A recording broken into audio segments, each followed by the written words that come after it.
So please welcome Stephen Olson. So one morning, I'm running to catch the downtown express to work. But I didn't catch it. I was late. And as I'm watching it go down the street, I'm remembering what my boss told me last time. He said, if you ever show up late again, you might as well not come in at all. So I had to think about that. I sat down and I closed my eyes for a few minutes until I was kind of startled by this voice next to me.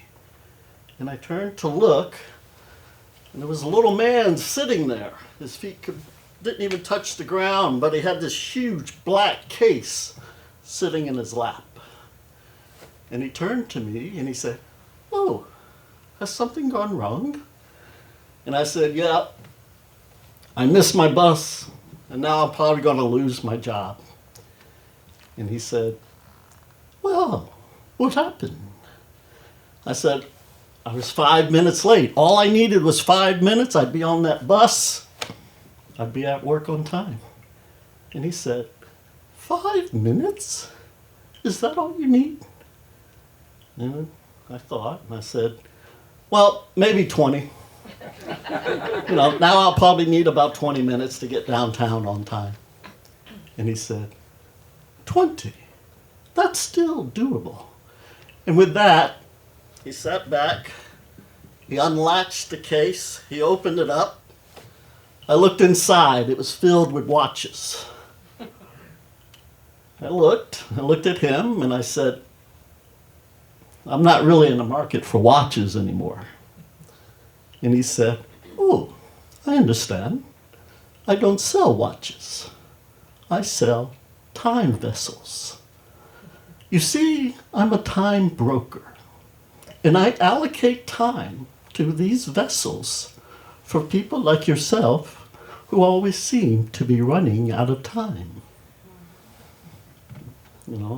I looked at him and I said, "So how much are those watches going for these days?" "Time vessel," he corrected me.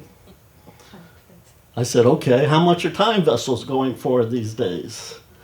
And he looked at me and he said, "I could give you a very fine time vessel with 20 minutes already allocated for $200.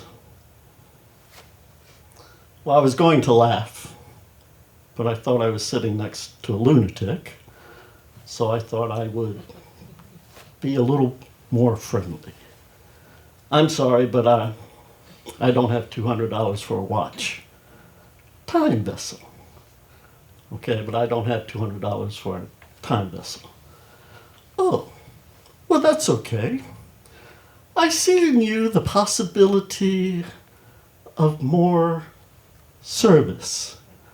So I would be happy to give you a time vessel today with 20 minutes already allocated for free."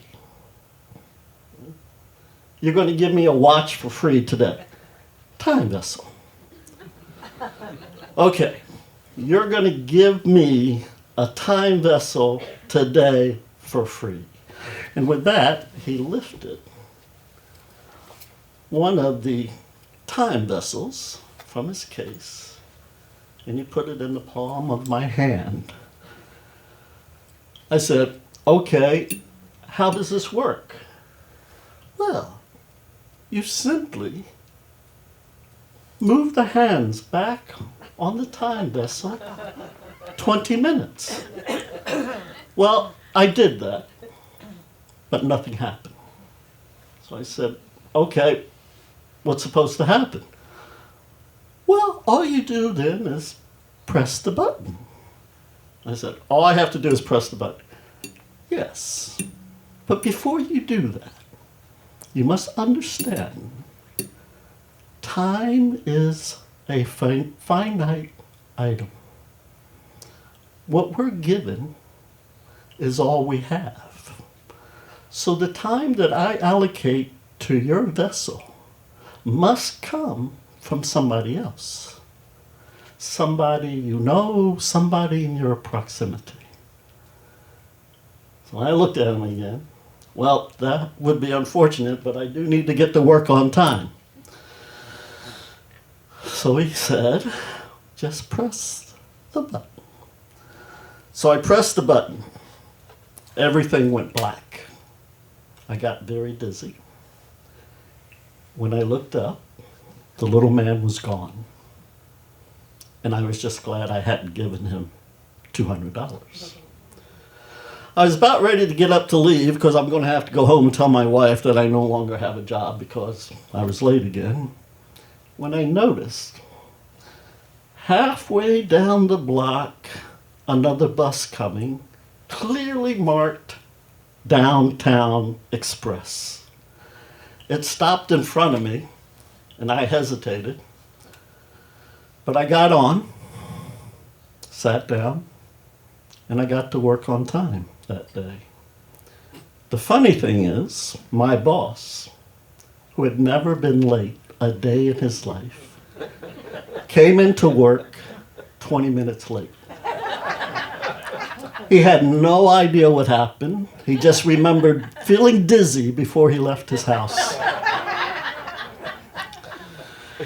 Now, I'd like to say that, everything ends happily ever after. But that's not the end of the story.